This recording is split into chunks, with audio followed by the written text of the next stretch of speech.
Face ID betrayed me, in the night while I was sleeping. I joked before that tech snitches better than people, but I didn't expect an iPad to feel like a smoking gun pointed straight through my chest. I'm Martin, 27, software implementation lead, fairly rational guy, or I thought so. Dating Emily for just over a year. Saturday night we were at our friend group's low-key get-together. Pizza boxes, IPAs, half the guys arguing about fantasy football draft order, even though it was months away. Her iPad was on the coffee table because she'd hit AirPlay to playlist. My buddy Jason picked it up to cue a movie trailer and, click, it unlocked instantly. That soft mechanical blossom of the lock icon opening might as well have been a detonation. He didn't angle it toward her. He was just holding it. I caught the tiny padlock animation, the subtle haptic buzz, and my stomach clenched. Jason looked a little too neutral, like someone rehearsing how normal is supposed to look. I asked lightly, "Since when does your face open M's iPad?" Emily's laugh came half a second too late. "Oh, I added him so he could watch stuff on my iCloud when he helps me study. You know, convenience." "People still study with iCloud?" I tried to keep it banter. She rolled her eyes, bumped my shoulder, kissed my cheek in a performative little arc, and conversations skated onward like a puck that refused friction. Still, a hairline fracture had formed. You don't always feel the break until you put weight on it. At 1:10 a.m. we left. Cool, dry Denver air, sodium streetlights painting Emily's hair copper. She was unusually tactile, threading her arm tighter, narrating future plans for a fall trip, layering domestic forecasts like spackle over something unseen. I drove her to her apartment. She said she was exhausted, early Bari class, better if I headed home. That wasn't unheard of. We kissed goodnight. She lingered like she was timing it. I got into my own place, threw clothes in a chair, doom-scrolled, crashed. That's why the notification the next morning sliced so clean. 9:14 a.m., I lifted my phone, bleary-eyed, saw a banner from the Find My Device Analytics-style app. "Emily makes me help her configure for security. Your Face ID was used to unlock device at 2:43 a.m. Cold bloom in my chest. I replayed my night like log files. 2:43 a.m., I was face down in my own bed, alone, white noise app running.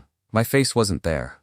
I showered on autopilot, hearing water drum while every rationalization assembled and collapsed. Maybe a time zone glitch, maybe she rolled over and the camera saw a pillow and false accepted.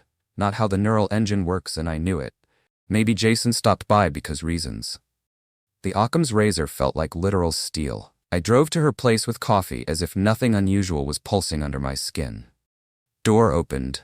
Emily in an oversized college sweatshirt, damp hair, scent of the citrus vanilla body wash she uses after morning showers, except she usually does evenings.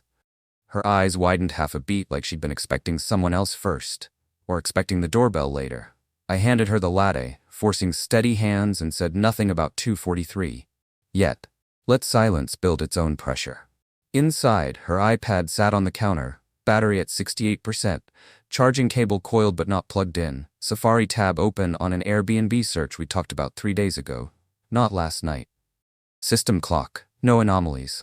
I could feel Jason's name like a splinter under the skin I hadn't decided to dig out, yet I eased into it the way you tap a bruise to see how deep the pain goes. "Weird thing," I said, casual, sipping my own coffee that suddenly tasted metallic. "Analytics pinged me. My face supposedly unlocked your iPad at 2:43. I watched the micro-expressions. Pupils constrict, tongue pressed to molar, eyes drift upper left like she was reading a script behind my ear.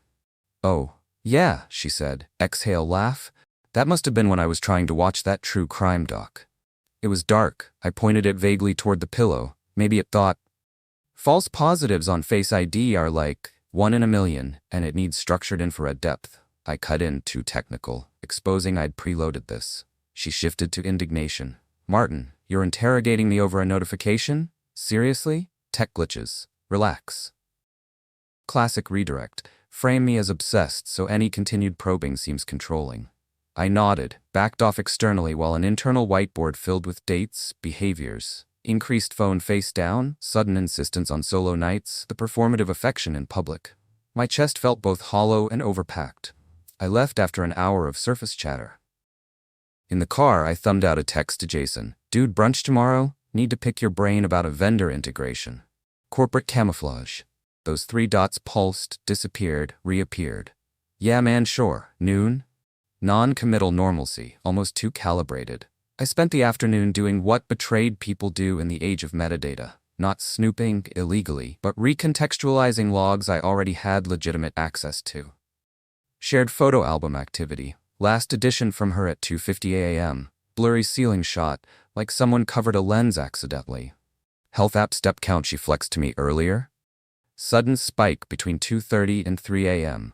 23 minutes pacing in a 700 square foot apartment?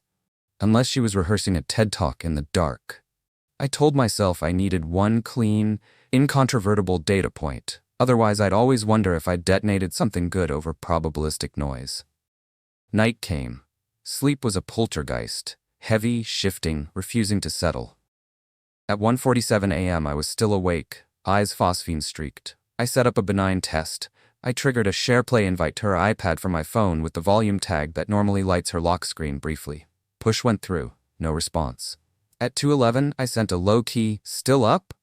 on messages. Status stayed delivered but not read, which, fine, she could be out cold. At 2:39, close to the prior night's timestamp, an iCloud keychain approval request flashed on my Mac tied to her account, like someone was adding a new Wi-Fi network. Her building has stable fiber, no need to re-add networks at 2:39 a.m. I declined it. A minute later it retried, then silence. My heart pounded so hard my smartwatch thought I'd started a workout, congratulating me on elevated cardio. Dark humor, betrayal gains, bro. By brunch Sunday, I'd built a quiet, prosecutorial calm. Sunny patio, smell of bacon grease and burnt espresso. Jason arrived in a heather gray hoodie, cap low, posture tightened like a coiled lanyard. We clinked coffee mugs. I led with work chatter, incremental updates, let boredom sand down his guard. Then I laid the card on the table, voice level. "So how long have you had Face ID permissions on Emily's iPad? And please don't tell me it's for streaming Pixar while you two study iCloud." A tremor rippled across his jaw.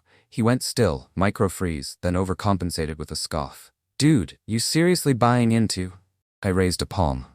"Before you finish that sentence, 2:43 a.m. unlock your sudden exit from group chats whenever she joins, her step spike, the keychain prompt last night. I'm not flailing, I'm lining up columns." A passing server interrupted with plates. The beat gave him space to choose a fork in the path. He chose denial. Thin, reedy, oxygen-starved. "You're spiraling, man." I held eye contact until he looked away. Tiny surrender flicker I filed like a timestamp. The narrative wall was starting to bow. I just needed the pressure to keep building. Face ID hadn't lied, it was just patiently waiting for all the human scripts to exhaust themselves. After brunch I went home and did something unglamorous. Laundry, dishes, small ordered tasks so my brain wouldn't start free associating worst-case cinematic reels. Betrayal is weirdly administrative. You start queuing mental tickets, confront Emily again, collect more corroboration, loop a neutral third friend. I caught myself drafting a message to her at least 5 times and deleting it. Instead I wrote a bulleted list, habit from work, labeled reality versus narrative. Under reality I put, device unlocked 2:43 a.m., not me. Jason Face ID enrolled. Defensive reactions, behavioral shifts. Under narrative, she's tired, I'm paranoid, wacky sensor glitch. Seeing them parallels stripped the gaslight sheen from the second column.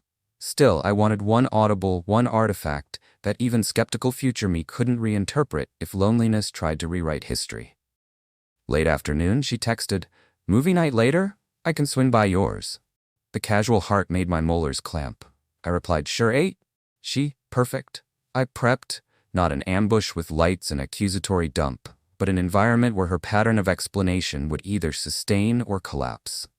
Candle, streaming queue open, normalcy, mise-en-scène. When she arrived, she did another theatrical warmth burst, spinning into a hug, joking about my detective eyebrows, like if she preemptively framed me as the paranoid boyfriend she could domesticate the entire topic. We settled. Halfway through a comedy, she volunteered unprompted, "Oh, I removed Jason's Face ID anyway. It felt weird after you got all statistical." That's classic preemptive concession. Give a small, unverifiable fix to close the case. I said only, "Okay, let the quiet sit like a black box collecting flight data." Near midnight, she claimed early morning obligations again. Something in her voice snagged, microquaver, when I said, "Yeah, go ahead." She left with a quick kiss that tasted like the end of a lease. Once her location bubble we share for safety settled back at her apartment, I waited. At 1:58 a.m., I sent her a benign meme I knew she'd ordinarily knee-jerk react to. No response. At 2:07, an iMessage read flag flicked on without reply. At 2:22, her do not disturb toggled. Focus status appears, then off again, like someone fumbling. I screen recorded quietly, not broadcasting, just preserving context. At 2:41, an automation I'd set months ago for a HomeKit plug at her place, one she never uses, pinged as accessory not responding, which happens when that corner outlet is blocked, like maybe a backpack pushed against it. If my mind sounded like a conspiracy forum earlier, now it sounded like a changelog. Discreet, time-stamped, unemotional. 2 minutes later, an unlock notification. Same 2:43 window, new day. That was it. Pattern validated. Morning. Sunlight slicing through blinds, harsh enough to feel editorial. I drove over, heart rate elevated but mind strangely cool. On the way, I voice memoed my own thoughts so I couldn't later tell myself I'd exaggerated. She answered in a robe, hair messy in a way that looked curated, not organic. Behind her, the couch throw was on the floor. She's meticulous about folding it. A second ceramic mug, not her usual brand, sat half-tucked behind a plant like bad stage dressing. "Hey," she said, brightness set to 120%. I walked in, set my phone down deliberately, screen up with the unlock log open, not saying a word. Silence webbed the room. Her eyes scanned the screen, then my face, then she initiated a soft implosion. "Okay, Martin, you're clearly not going to let this go. I told you it was a mistake. I even removed his Face ID." "About that," I said, opening settings, Face ID and passcode. 2 alternate appearances registered. I tapped through. Recent enrollment timestamp from after she told me she'd removed it. Her mouth pressed thin, color draining, then flushing. When tactical minimization fails, people often escalate straight to moral offense. "You went through my settings? That's a huge violation." I let the charge hang, then replied, "A boundary would be me fabricating evidence. I'm pointing to the lock you gave someone else." Her shoulders slumped. Gaze slid away like the truth had higher lumen than she could sustain. I texted Jason right then. "Need you to come clean. Now. Or place." Read receipt appeared near instantly, then ellipsis, then nothing for a solid 60 seconds that stretched like a suspension bridge cable under load. Finally, on my way.